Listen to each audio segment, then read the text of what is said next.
Hey everybody, welcome back. This is the Game Development live stream. This is where we talk about building games of all sorts, Web 2, Web 3, everything in between. And we talk about the game, but also we talk about the development process and all the learning experiences from that. I'm Jon Radoff. I am the host of this program. I'm one of the founders of Beamable. We build live services infrastructure. So if you're building a game that needs online service components like guilds and chat and payment systems and blockchain integration and tournaments and events and all that stuff, everything that needs servers, that's what we do. We try to make people's lives a lot easier. So today I am super delighted because we have with us one of the most experienced developers that I personally know in the industry.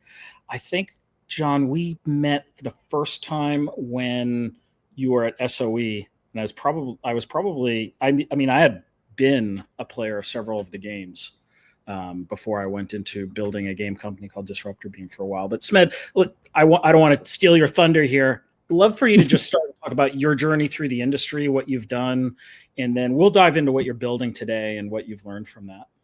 Sure. First of all, thanks for having me on. I'm Jon Smedley. I'm the CEO of Distinct Possibility Studios. I've been making games now for 36 years.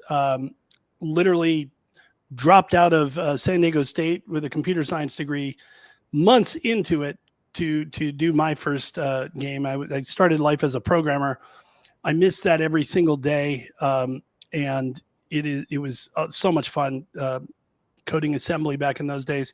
My journey's been an interesting one because I've always, started company, sell the company, and then, work where I was at starting from a young age. And I'm probably best known for my time at Sony Online Entertainment. I actually worked at Sony for a total of 23 years. I actually went to the very first PlayStation Developers Conference in Tokyo. It's weird looking back at this young, skinny version of myself that I definitely miss.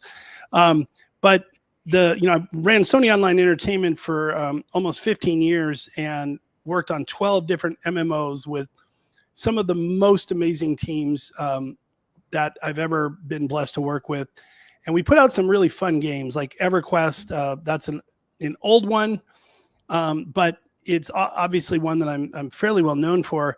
But these days, even the 20-somethings don't even know what WoW is barely. So it's kind of funny when you've been making games as long as I have. It's this long arc, and to me, it's like a long arc of awesome because I love new tech. I love making big games that can be brought to a large number of people, and I especially love making. The only thing I care about at all is making large online games which bring people together. Maybe those people are being brought together to kill each other viciously, but better in digital form than in real life. So we'll give them a place to channel all that aggression. So I started the studio here in San Diego, the Sony studio here in San Diego, and we made EverQuest. Rolled off into a startup that actually turned into Sony Online Entertainment. Worked on those 12 MMOs and a whole bunch of other games too, with amazing teams. In fact, many of the team members from some of those teams are actually joining us at Distinct Possibility Studios. Then I left there, did another startup, sold to Amazon, and then worked at Amazon and it's forming Amazon Game Studios San Diego. Yeah, it's some of that SOE stuff. In fact, it's not just SOE. Like when we turned to Daybreak, I was like, I don't know what the fuck I was thinking there, but when I go all in on things, I absolutely love, our industry. I love the craft. I love the development process. I love being in the trenches with the teams. And it's a journey of love, man. This is, it's a love affair with gaming. I make games because I play games. The two games I'm playing the most right now are Warzone and Star Citizen. I won't scroll down because I'm giant and fat and I won't bore you all with that, but I've got my VKB sticks here for Star Citizen. I just thoroughly love it. And right next to me, I've got a racing setup. So I love making games, man. This is the best industry in the world, and I'm super proud to be a part of it. Excellent. Awesome. I almost want to go off into an aside of Star Citizen and hear what you love, but maybe we'll come back to that in a little bit. Oh, please do, man. It's the best MMO nobody's playing. Okay, we're going to definitely come back to it, but it's certainly the most expensive one that nobody's playing. Well, before we talk about other people's games, I want to talk about what you're building. So we'll come back to Star Citizen and what you love about it and maybe what you've learned from it. But tell us about the studio you're building and the game, and I think we have some footage we can share too, which will probably help. Yeah, in fact, I think we have some gameplay. Yeah, I've actually got the game running live. So a couple of years ago, after I left Amazon Game Studios San Diego because I wanted to start a company to make the exact game that we're making now. The game it's now called Reaper Actual. The actual original code name was Shoot City, and my entire team hated it. The name, so we ended up coming up with a good new name. The idea of the game came from me playing two or three big games that I played just a ton of. I was rotating between Escape from Tarkov, Call of Duty DMZ, which I actually, to be honest with you, liked better than Tarkov just because it was a little more approachable, and a lot of Rainbow Six Siege. So the idea came from like, well, what if we mixed all those things into this massive open world game that is Reaper Actual? And the idea gelled really early on that I wanted to make this specific game. It's why I quit Amazon, and it's why my goal is always like, hey, if I've got something in my head, I can't stop making it. I need to get it out of my system. And it's a hard thing when you've got something in your head. So I had to go out and raise money for it. So I went out and started talking to some of the bigger VCs. Keep in mind, a game like this, we've raised $32.5 million. Raising that kind of money over the last 2 years is extremely hard. I went out with the idea, I didn't actually start with trying to make a Web3 game. I was actually just thinking about it as a normal game. The journey to Web3 has been an interesting one. So we went out, and the bigger game VCs thought I was crazy. They're like, you're trying to raise, $30 million to make a game this large, even though we have a vet team, and even though we had some amazing founders, myself, Matt Higbee, Tammy McDonald, and Tremel Isaac, and Michael Hunley. We're all very experienced game devs that have worked together for long periods. And I was finding the well was dry because of the ambition of the game. So I started talking to Carlos Pereira over at Bitcraft, and we know Carlos well. He led our round at Bitcraft. So I actually did not know that. That is an interesting thing, and I will have to. That's funny. I love those guys. So here's the thing: when I was already into Web3, I was already definitely into buying crypto, but I had never looked at it as a game maker. And Carlos got me to. He goes, if you want to talk Web3, we can talk about funding the game as long as you're willing to work with us on integrating Web3 into it. So I went on a 2-month super deep dive, just played everything I could out there. And I see a lot of good Web3 stuff. I don't see a lot of great Web3 games at the time, at least the kind I would play, right? There's Axie Infinity, which made an amazing amount of money. And it's no disrespect whatsoever. I'm just saying it wasn't my kind of game. And I didn't see anything in this space that we were going into. I saw Shrapnel at the time. And then later, I've gotten a chance to play Off the Grid, which I think is an amazing game and a testament to the Gunzilla team. My hat's off to them. I think they've done it right. And then I got to the point where I'm like, shit, I believe in ownership, very strongly believe in ownership, and have for quite a while. And I talked about this idea of a game that had a non-crypto version and a Web3 version. The reason the non-crypto version was important is, let's face it, Web2 gamers, or AKA gamers, have a allergy to Web3 because of a lot of the scams and things that have been put off.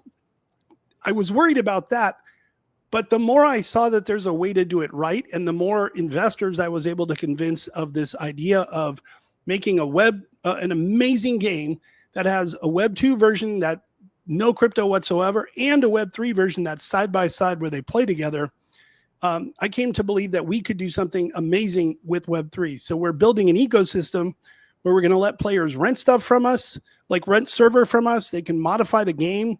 They'll even be able to charge money for their own servers if they want to. So we think we've got a way that threads the needle where Web 2 players that aren't into it still feel good, and they're able to play it without any hint of it. But as they see what's going on the Web 3 side, we believe more and more of them are going to jump over once they see that the way we're doing it isn't exploitive. There's no pay to win. There's absolutely no nothing you can buy that is going to be give you power in the game. But most importantly, it also enables a ecosystem where players can create gun skins, operator skins, mods that they charge for if they want to, that other people can play with. And so we see this as a huge boost around sort of what we see in a Counter-Strike with skins and stuff. Absolutely. So like a lot of making it part of the game instead of what's funny is a whole lot of gamers out there that are like very anti Web3, and I do understand where they're coming from, but a whole lot of them don't even know the fact that you can go right now and anything on Steam Community Market, you can immediately take those items and sell them for crypto right now on many of the gray market sites that are out there. This exists today, and it's a very large industry right now. So what we're trying to do is bring this into the light in a way that everybody feels good about the ecosystem. I recognize that there's going to be some naysayers out there.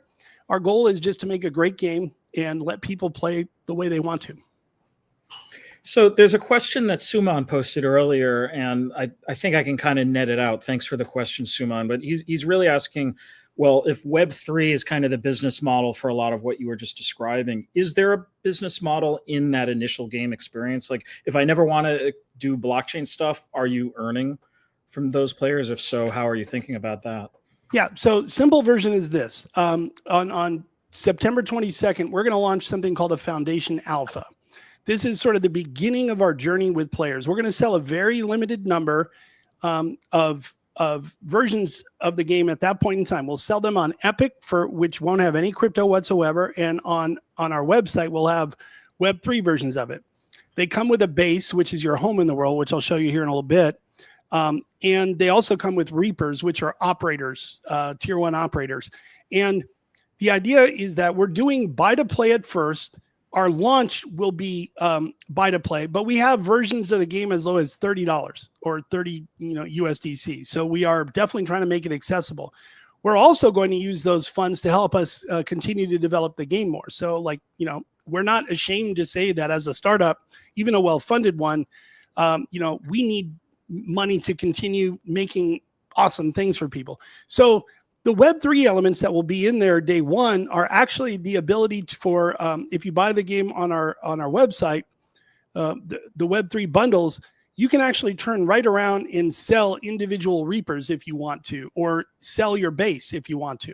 So we're right away trying to make it accessible. Now, there's also, once we fully launch the game early next year, we're targeting the end of January, we're also going to make it so that on Steam, you can do the same exact thing on Steam Community Marketplace, with the exception of the fact that there is no real money allowed directly in Steam Marketplace.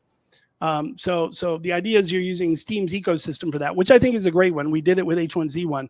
Are there aftermarkets? Yes, there are, but we can't control that piece. What we can do is make something that we're trying to make exactly equivalent versions.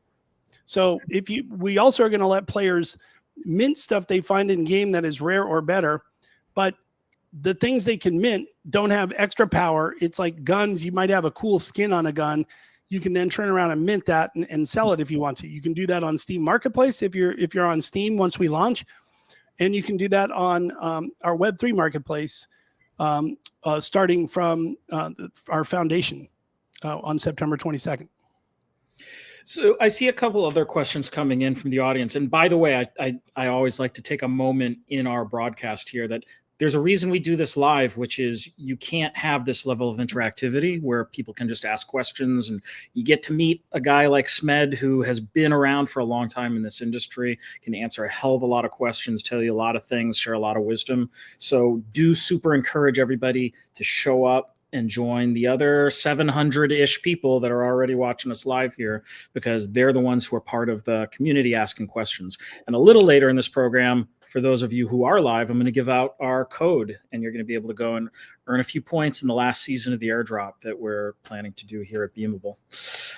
Smed, before we return to a couple of those questions, though, I'd love for you to talk a little bit about just first-person shooters. Everybody, I mean, on the one hand, it's the easiest game to make because I can download Unreal Engine and I have a first-person shooter in like a few minutes. But it's also like the hardest genre to succeed in. So or one of the hardest, I should say, genres to succeed in. So how are you thinking about that? I mean, it sounds like this was your dream game that you always wanted to build anyway. So it is what it is.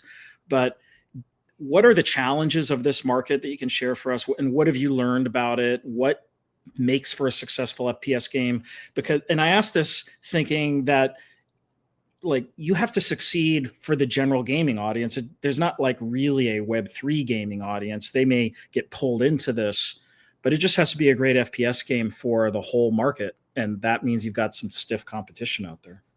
I think what you just said is dead right, by the way. Like, there's not a Web3 gaming audience. That is mostly true. And that's the whole point of the approach that we're trying to take. The Web3 audience that's out there is fairly small. The only thing we are trying to make is an incredible game. So I'm a 4 to 5 hour a night gamer, like 10 hours a day on both days, on weekends. It's an addiction that I'm not going to give up until I'm dead. So what makes a great first person shooter game? First of all, like, your gunplay and your movement need to feel smooth, and players need to get it. This part I can't emphasize enough. Our controls are, I'm not going to make any secret of this, are directly from Call of Duty Warzone. Like, you can crouch slide in our game. You can dolphin dive in our game. That is the game we set out to make. We also are making it super accessible by things like we use Warzone's armor system versus like a hardcore Tarkov style system where, you have helmets and things. We'll add that stuff later, but our goal is to make it so that anybody who's ever played Call of Duty Warzone or just in general will know our controls. Second, you got to have great graphics. We'll show you the game in a little bit here, and you can judge that for yourself. And if you're going to make a first-person shooter, you better make a different one. We're not going head-to-head with Call of Duty in terms of like trying to make these amazing small map games. We decided to go a different direction. We picked something that is hard, but very different. So our world is an open world game. Unlike just about every shooter out there, we do not have rounds that you just log in. It's a persistent world, exactly like any MMO you've ever played. We have a full crafting system. We have a full-blown gun customization system, which you find in a Call of Duty. What you don't find is the ability to craft weapons. So you go out in the world, you get resources, you're able to craft. You own a base in our game. So what we are trying to do is make a new type of genre where you have battle royales, and then sort of the up and coming are the extraction games. You're seeing Arc Raiders. I cannot wait to get my hands on that game again. It looks and plays amazing. So there's heavy competition in this space, but what we're making isn't like any other game. Nobody is doing a persistent world where you own a base that can be rated in real time. And it's not like Rust. This is like full-blown deathmatch that goes from 2-player all the way to 100 versus 100 in our largest bases. So in a way, what we're trying to do is kind of crazy, but we're pulling it off because we got a team of vets that made PlanetSide 2, for example, where we had 1,500 players. I was just going to ask, like, I'm hearing echoes of PlanetSide in this game. Go big or go home. And, we also, by the way, something else that we decided to do, we decided not to try to make a sci-fi game. We're going right at the modern warfare people who love that stuff. Like, if you ask me, I'm a Call of Duty fan, but I am a modern warfare Call of Duty, not so much Black Ops. I don't give a shit about the small map stuff. That's not my jam. I love the latest Battlefield 6. It played amazing. I want bigger maps. Didn't enjoy 2042, but I want bigger maps. So we're making a game with a huge map. All right. So we talked about Star Citizen a little earlier, and the reason I'm going to return to it for a little bit is I love it when game developers lead with the games that inspire them or that they're playing right now. So, two-part question. What do you love about Star Citizen? I think admittedly it's been a little bit of an industry punching bag for years now. It's probably the longest game ever in development. So but I want to give you a little bit of an opportunity to give it a fair shake here for people that might have heard things, maybe haven't even tried it out. And then what have you learned from that game that you want to apply to an MMO? Because that's what I think I'm also hearing in the game that you're building here is this is an FPS, but it's very much incorporating your rich background as a leader in MMORPGs. So first of all, I started playing Star Citizen 3 months ago. Okay. And I bought my first ship 5 years ago on some drunken late night gaming binge and saw an ad, bought Connie Andromeda package. 5 years later, and I was like, that looks cool. Didn't even think about the game until about 3.5 months ago when a buddy of mine started playing it. And I started to see holy shit. I started watching a few streams. I'm like, wait a minute. That actually looks like a game now. So then I started playing it. This is the deepest MMO I have ever played. It is I think they've raised 861 million so far. And I'm not going to go into yes, I realized early on it was a Kickstarter and it's been in development for 13 years. I get the criticism, but what I will tell you is I've never seen a game with a more cohesive vision, and I see every dollar of that 861 million in that game. It is Nick Marks is telling us the ships are the next Bitcoin. Yeah, well, so that's an interesting point, right? I'm not ashamed to admit that. Well, okay, my wife is hopefully not hearing this. I've spent probably about $3,000 on ships so far, and I totally get it. But a bunch of people in my Inquisitors Corp are actually none of them spend money. They just play the game. They bought a starter pack, and they just play the game. They get the ships for free. Great. I love that. And I like the idea that a player cannot spend very little up front and can get this amazing experience. And then if they decide they want to spend money, they do, right? Now, I also spent probably close to $3,000 when I was playing EVE Online, and I wanted an expensive character that I couldn't possibly catch up to. It was somebody that had played from day one. I bought a character from them. Why? Because I didn't want to wait 2 years to fly super capital ships. Right. So to me, the idea is I play a lot of games, but I go all in on the ones I do. I saw the F1 movie recently. I'd never done racing sim stuff before. And then I went all in on that, man. I've never even watched an F1 race. Now I've watched every episode of Drive to Survive, and freaking love it. Right. So I tend to go all in on games. I've purchased a lot of Call of Duty skins. Yes. I've purchased the dumb ones too. I purchased for soccer players that I don't even know who the hell they are because they had a cool gun. So I tend to go all in. What I like about the Star Citizen community, and it's also a negative about the Star Citizen community, is that they're in for the journey. Now, you can argue, is it right to sell $900 spaceships? Don't buy it. Just go. Don't buy it. Go earn it in game, like many of my shipmates do. And I think gaming is a different strokes for different folks kind of a thing. And so I'm into the game enough that I'm I know I will be playing this 5 years from now, so I'm willing to invest. I don't expect that same level of investment from our players. What I do like about it, first of all, they're very transparent. They have a roadmap. We're going to be posting a roadmap on September 22nd that shows exactly where we're going with our game. That roadmap will contain full plans for what we plan to ship when. We will change those plans. We will be honest when things are late, and we will be upfront. What we're really doing is we're getting people in early into our community because we need people to play the game and tell us if what we think is fun is fun. We also need to test like with large numbers. It's expensive to make these games, which is why we're charging for them. I don't want to like run away from that. I get it.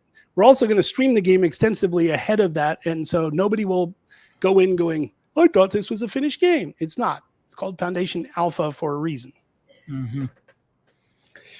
What are you hoping to learn from the community during Foundation Alpha, and how will that get incorporated back into the game as you're developing it?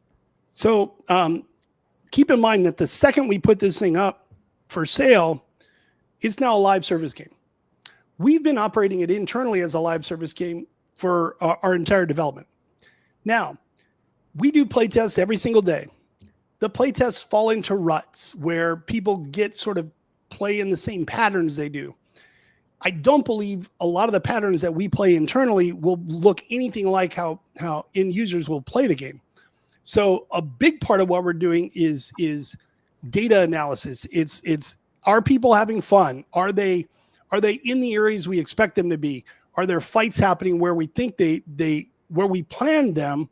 And what are the things that players are finding fun, and what should we double down on? And also the reverse of that, what sucks.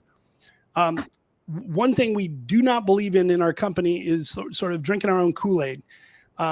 We are very vocal critics of our own game. I am the biggest critic of our game, as everyone on the team knows. I have amazing moments of fun in our game, and I have moments of frustration. And the moments of frustration we focus on because they tend to be the same issues that other people have. So we fix those quickly. What we are looking for is an awesome feedback loop. For example, our game has base rating. You own a base in the game. It has a vault. You have to extract your stuff back there to keep it and to sell it. Is the base rating loop fun?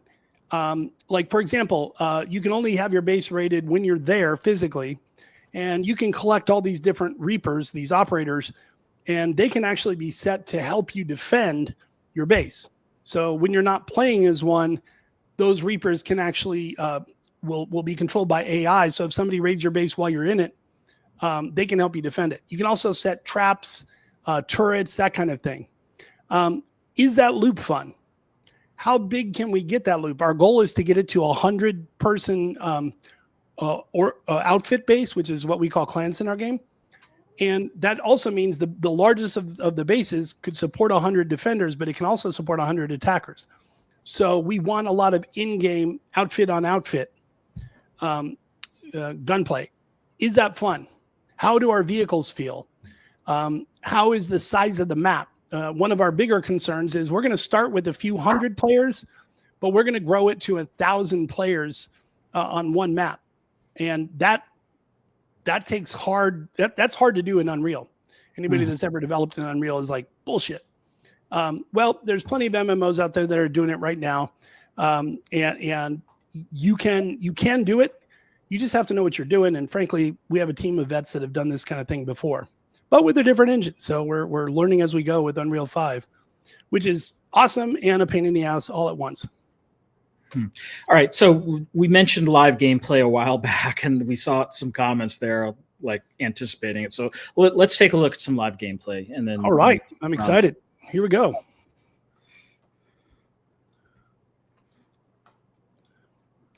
I don't know, like, you guys will have to tell me if the frame rate's any good. Frame rate's fun.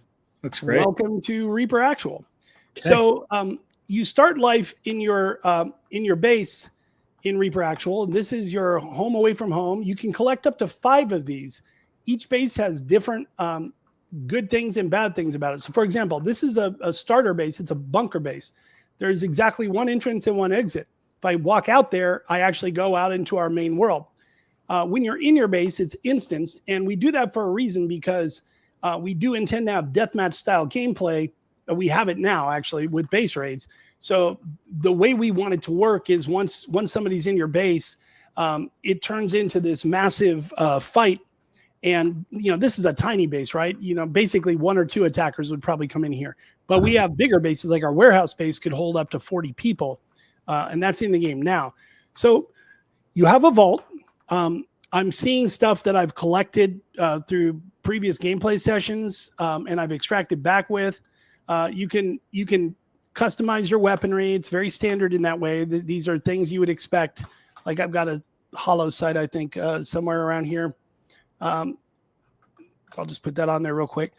You can also craft. We'll find resources in the world. So what's key to understand, too, is that I mentioned they were called operators in this version of the game. It's a few weeks old. So they're now called reapers. So we have these different reapers, and you collect them. And you can get them for free, or you can buy packs that have them in it. Now, you'll see some weird colors in here only because we were testing some colors that kind of didn't work in some of these guys. What I'll do is I'll go out into the game world and show you what the world looks like and why we are a very different game. So the game world is 16 kilometers by 12 kilometers. A large part of the map we're not showing right now because it's being worked on, and there's like a bunch of stuff in the middle. We just haven't updated the physical map in a while, so we plan to do that before we launch our Foundation Alpha. So you can deploy at any deploy spot that you've basically discovered in the world. This is key because you can also go in and out of your base via the main entrance and exit. And why that matters is that we don't ever want people to feel like if they leave their base, they're going to get immediately ganked, because there is a area around the world or around your base that, basically you have a timer for 30 seconds before people can, as long as you're close to your base, just to make it so that if you do want to leave your front door, you're just not immediately ganked. So you're seeing a development version, so you'll see weird stuff like that. Here's the first thing that tells you this isn't any other game. We have a full day-night cycle. And in an MMO, these kind of things are common. In a shooter, it's a different animal. So what I'll do now, we also have weather. Another thing you're not going to see in shooters. The weather in our game matters a lot because, for example, if you're driving in this, and yes, we do have vehicles. If you're driving in this, you will see over time, you'll actually see puddles start to appear. And the deeper those puddles get, the more slippery they become when you're cruising around on a vehicle. So in our nighttime, you know what? I'm going to cheat. Just because I hate dying on streams. So in our world, there are these different AI factions. There's 5 AI factions. Oh shit, I didn't even look behind me. And these 5 AI factions control different parts of the world. And like the airport is home to 3 different factions that are fighting. So another unusual thing is our game, it's not just PvPvE, it's PvPvEVE, where the AI constantly is fighting with each other. And that's a really big deal because you do missions. Let me show you what missions look like. Okay, well, there's an event going on. Let's see.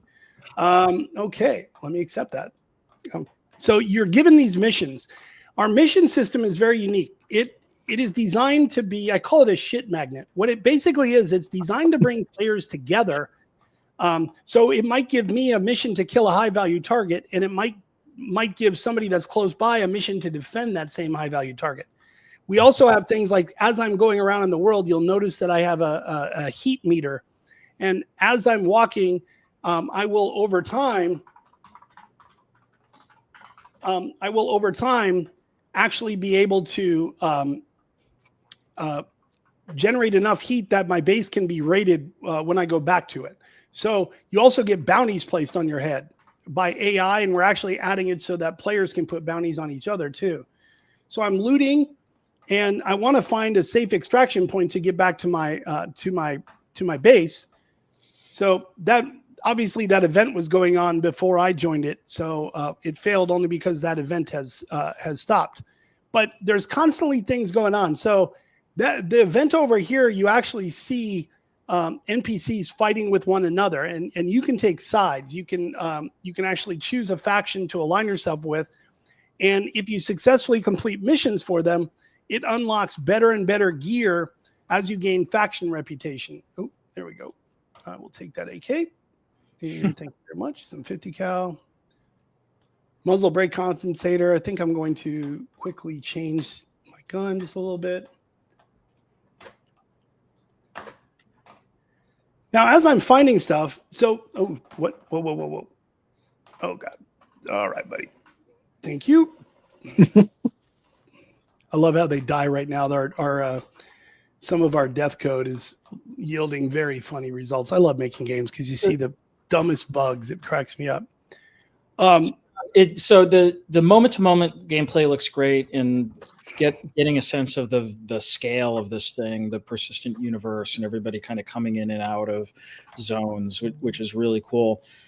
From an MMO standpoint, how are you driving that like long term, like deep, like elder gameplay in this? How do people go beyond? Oh, we just lost Jon. Oh. He'll be back. Now we're gonna vamp for a couple of minutes. All right. Well, while we wait for Jon, we're gonna use this opportunity. What do you guys think? Is this code time? I think it's code time. We're 36 minutes in. We got over 1,000 people here. I think it's a good moment for a code. But what if he wanted to see the code too? I mean, here, give me 1 second. Let me get the code ready. If Jon's going into Discord and typing /claim while we're trying to get really sorry about that. It's like that's amazing. My Chrome crashed hard, so sorry. No worries, Smith. We're just giving that. We used a little commercial break there to. We're going to give out our code, and then we'll let you dive back in, and I'll come back. No problem. I was asking. So the code today is FPS. So you're looking at an FPS, but a very MMO scale FPS. So you go to our Discord, you type /claim FPS, as in first person shooter. FPS, get that code, and you're going to go up the leaderboard towards the airdrop credit. So please do that. And if you're watching this in replay, love you too. Glad that you showed up. You wanted to learn more about the game Smed's working on, but consider showing up live next time so you can ask questions like some of the other folks in the channel. All right, FPS. Another part of the world. So you mentioned like the longer term persistence. Yeah. So players can collect up to 5 bases. We have a whole economic loop in our game where players can craft things. That's why like the idea that a player can sell a rare gun on the Web3 side doesn't impact anything. By the way, this is one of our smaller cities. It is still in development, so you'll see draw in. So apologies for that, but just wanted to make sure you understand the scope of what we're making. So the long tail is a couple of things. First of all, you have massive progression. You progress each one of your Reapers separately. You actually also progress in your crafting. You collect all kinds of different blueprints, and there's a manufacturing element to our game. So you're able to set some of your Reapers to actually making stuff for you for crafting. You can set them at crafting stations, and there's an economic loop where if you're collecting resources which are in the game world, I'm cheating, by the way, do not try this at home.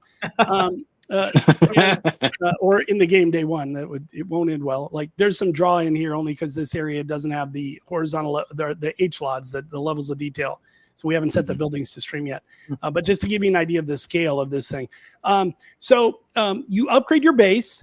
You are also able to upgrade manufacturing stations. You collect Reapers, and Reapers, the way Reapers work in our game is very interesting. We will sell them straight up. The two things we are going to sell that matter the most are bases and Reapers. But you can also earn both of those just by playing the game. You can upgrade your base. You can upgrade different vault sizes, and you can do that all with in-game money if you don't want to spend a dime beyond basically when we fully launch the game in January of next year, we'll have a $30 version, just like we will on September 22nd. We'll have different price points for different collections of things that we're putting in. So this area, like I said, it's not finished. The developers are still tagging stuff and putting content in here, but I wanted to kind of just show off the vast scale that we've got here. And the idea is that you are collecting these blueprints. You're progressing your guns. Each gun is progressed separately. You're also able to tune them with our gunsmith. And we have inter-outfit base warfare, which we want to be a big thing. There are bases all over the map. So each base has its own location. Like, for example, we are going to have apartment bases in Alaria, which is this city. And you could have an apartment base hideout here with a small vault. and you're doing some content around here, and you find a bunch of iron ingots that you need for crafting more guns. And as you do that, you realize that that apartment base doesn't actually have the ability to craft with. So you want to take those in your vehicle, drive to one of your other bases, but you physically are carrying the materials for that, which makes it dangerous. You can group up with your friends, and the idea is that the base progression loop, the character progression loop, feel very MMO-ish. It's less about levels and more about collecting horizontal ways of playing the game. And by horizontal, what I mean by that is, notice that I do not have a mini map. So in our game, you actually have different abilities, and the abilities are different. Sorry, this one looks like a banker box, but it's not supposed to be. So this is an ammunition crate. I can deploy an ammunition crate and an armor crate with this particular Reaper. Reapers also come with loadouts that are specific to them. Obviously, some of them come with somewhat similar loadouts, but Reapers in our game are meant to be like NPCs in Animal Crossing. Think of Animal Crossing, but with guns. So there's a job board, and you can collect Reapers that have unique skills. So don't think of them as hero shooter, kind of like I'm buying like in Delta Force or something where I'm buying a particular hero. What I'm doing is I'm collecting this vast assortment. They come from all different walks of society. We have Mossad agents, we have SEAL team members, and we're doing this from different militaries and intelligence groups all over the world. The reason the background matters is because as we add more factions to the game, some of those intelligence services are allied with some of our factions. So the long-term gameplay is basically go collect loot, craft, upgrade your base, have lots of fun playing, in a lot of gunfights, roam around your team. If like the way I like to play in FPS is like just a straight up roaming death squad.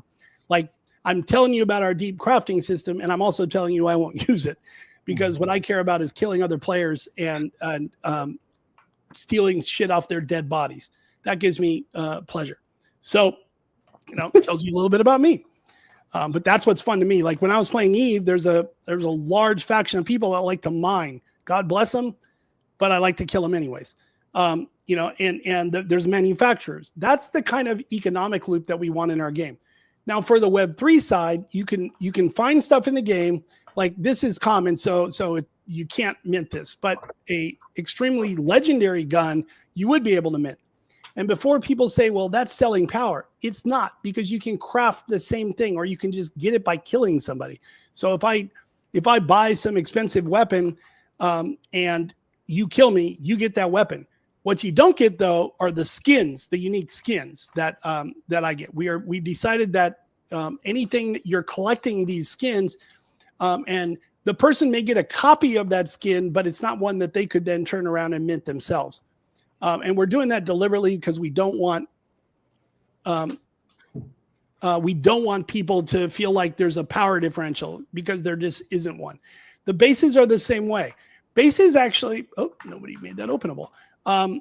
The bases in our game are designed to be this full loop gameplay where they're able to be rated, and they're able to be, you can't steal a base, but you can take stuff from the vault if you're successful. So, but it's a defender's win most of the time game, because you can set traps if you do your job right. You can set other Reapers to help you defend. So there was there's a whole bunch of questions from the community here, but one is just my apologies. I'm not seeing the questions, so please let me know what they are. I'm serving them up on screen, so don't you focus on playing. We'll focus on the questions. Yeah, you'll have to read them to me because I can't even see. So one question is from Crypto, and the question is essentially asking about anti-cheat and how you deal with that. I think the question I would expand on, though, is when you have Web3 and Web3 economic loops, is the cheating incentive that much stronger? Is cheating even more of a problem in this situation? And just how do you think of that overall, given that I love this question because it can't be reversed, right? You know what will suck for somebody that's cheating in Web3? Having their wallet banned. Mm-hmm. Web3 actually gives us more actionable items that we can do to people, that like if somebody has has hooked their wallet up to this game, or they can use the wallet that we create for them. If they've done that and we find them cheating, they're gone, and their wallet will never be able to be allowed to be used. And before you say, well, bots can make a ton of those things, actually they can't. We banned so one of the biggest ways that bots get into games is because there's all these mail services that allow like somebody to create 200 accounts. We got rid of all that shit. Now the core anti-cheat we're using is easy anti-cheat, but the kernel version. We also are running a full statistical analysis of every single gunshot in the game. So here's a true statement. Cheaters are stupid. They buy these programs, they use an aimbot, and they're very easy to pick out with very few dolphins in the net. They're easy to pick out. They're easy to ban. So you're never going to defeat every hack out there. So the way you do that is you have somebody on the inside of many of these hack places, people that buy these things, and you look at what they're doing, and then you model it, and then you catch the cheaters and you ban them. And it's really as simple as that. And we're going to do so publicly. A lot of games just, make the mistake of just letting cheating run rampant. So we will stop the hacks. We will stop them quickly, and we will ban the people that did them as quickly as we possibly can. And we're trying to keep that in under 12 hours. That loop. We have a team that has a lot of anti-cheat knowledge from working on it on other games, and we have somebody that's dedicated to nothing but that full time.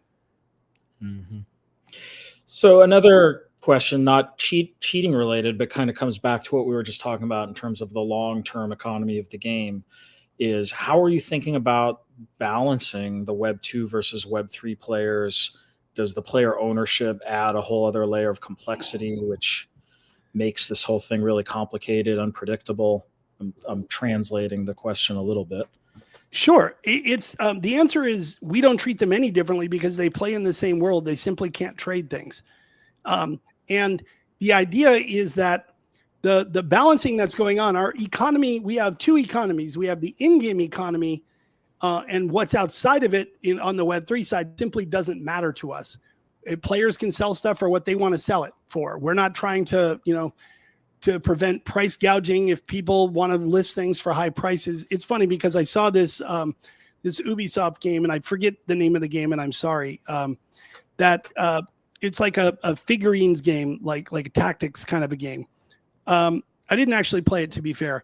But the first press stories about it were about somebody selling an item for $65,000. And it made the whole Web3 economy sound and look ridiculous. But in reality, somebody listed that for the equivalent of $65,000. It didn't mean it sold, and it didn't mean that that's the average sale. So it's very quick we're very quick to be able to get bad news out there on the Web3 side. So the economy in game is pure.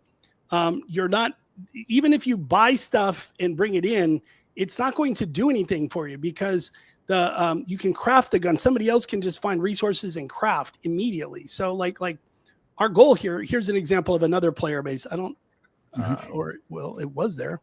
Don't know where that one went, but this is one too. Here's a warehouse space. I don't think this is my warehouse space. I have one, but I don't remember where I put it. A million years ago, when I was playing Star Wars Galaxies, by the way, I was very much into running a player-run city. So great to see sort of some of those early ideas living on in a game like this, or at least seems to be based on the way. Yeah, this is somebody else's player base, by the way.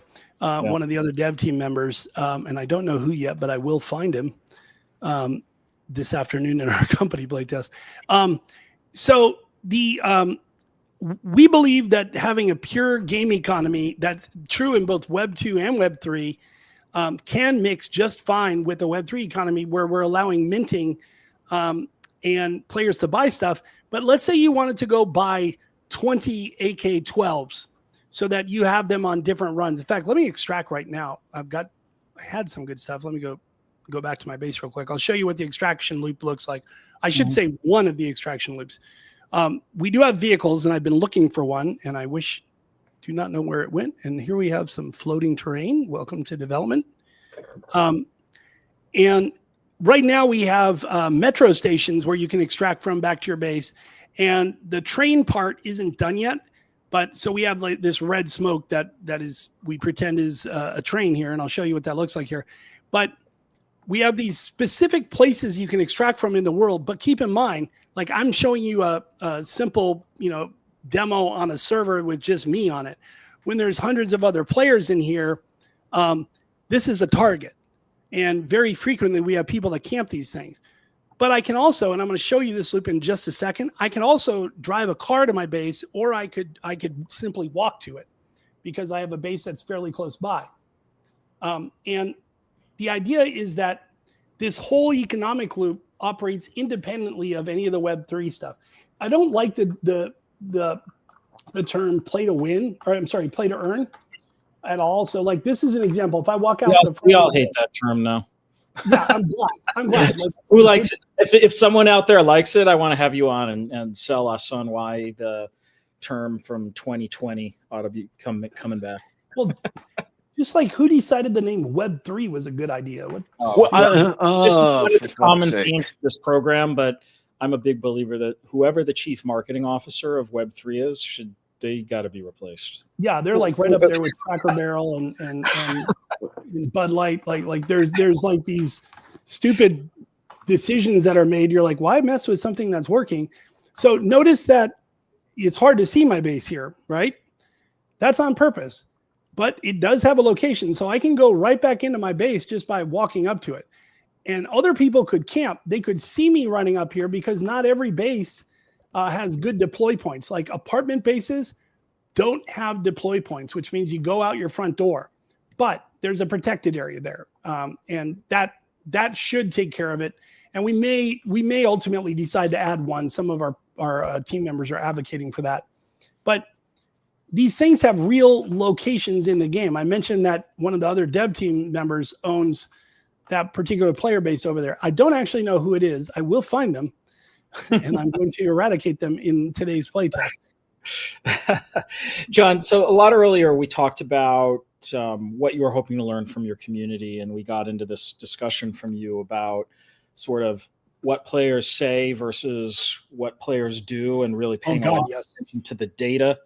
And I'm a big believer in that, by the way. Like, and it's not to suggest that you should not listen to people's ideas and observations, but like, there's nothing that beats seeing what they actually do in the game and where they go and what they do in it. That seems to be one of your life lessons as a game developer, just to kind of bring this back to game development. The idea of looking at real player behavior and using that to inform your iterations. What I often 100%. Yeah. So what I often say goes hand in hand with that is also figuring out how you maximize the velocity of your development process as well, so that you can actually capture and act upon those things. Because I think we've all seen the development programs where you just get piles of data and everyone's like, oh, we should do this, but no one's doing anything with it because it's too hard to actually react. So I'd love you to talk any more about the velocity side and how you're thinking about that. And then any other words of wisdom for game developers, like what are your big learnings from I think you said 36 years in the industry? What should game developers focus on in building a game? Like it sounds so trite, but obviously making fun games, you also have to follow your own heart and your own vision. Like when I sign people up for this team, there are people, that last thing never transfers. Don't know what that bug is. There are people on the team that love first-person shooters, and then we have some that like different parts of it, like the crafting loop. We have a guy that's made crafting in like 7 different games working on that. So what I would say is you have to, first of all, love what you're making. I early on in my career, I made sports games, and like I'm a fan of baseball, but making a baseball game made me not a fan of baseball for 20 years. Like I just straight up didn't ever want to even see it on TV. I hated it so much. So do what you love is kind of the number one thing. But in terms of how to operate, so this was a very large internal debate, and it was a recent one. I mean, like this week, where we're discussing how we're going to respond to players as a live service. The way we've decided to go is we've decided to, on a daily basis, meet about what we're seeing in the data. We're also going to be playing the game with the players every single day, the entire team, so that we see what they see. And we're going to review the data, and then we're going to adjust our roadmap accordingly. So if players find they like our gunplay, they want different varieties of guns, we will add more guns to the schedule. We'll actually show the player base when we're going to be having those things. Ooh, that sun is broken as hell.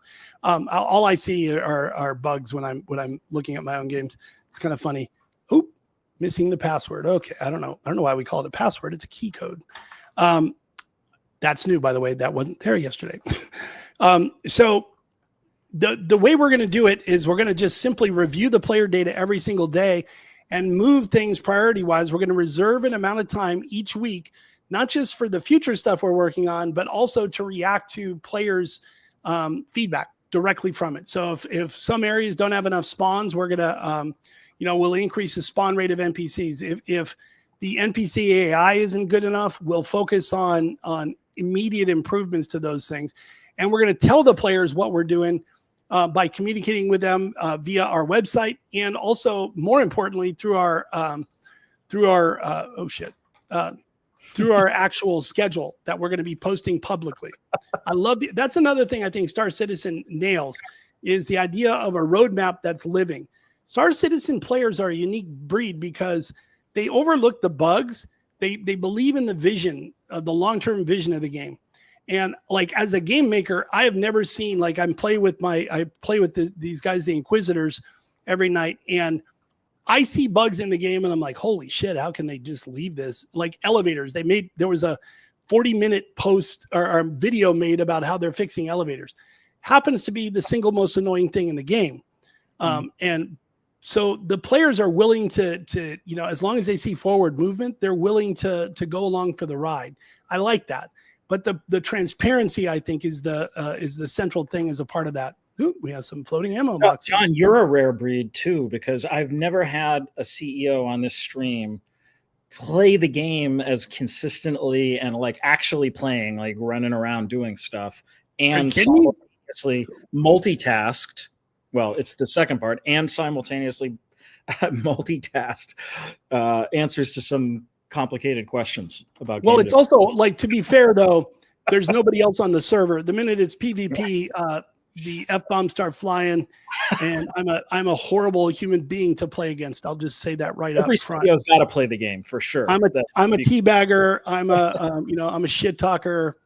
Like, that's just who I am. I'm not going to try to change. But what I will say is CEOs that don't play their own games are idiots. And by the way, there's a decent number in our industry. There's some high level ones. I won't name names, but we know about some of them, and they brag about it.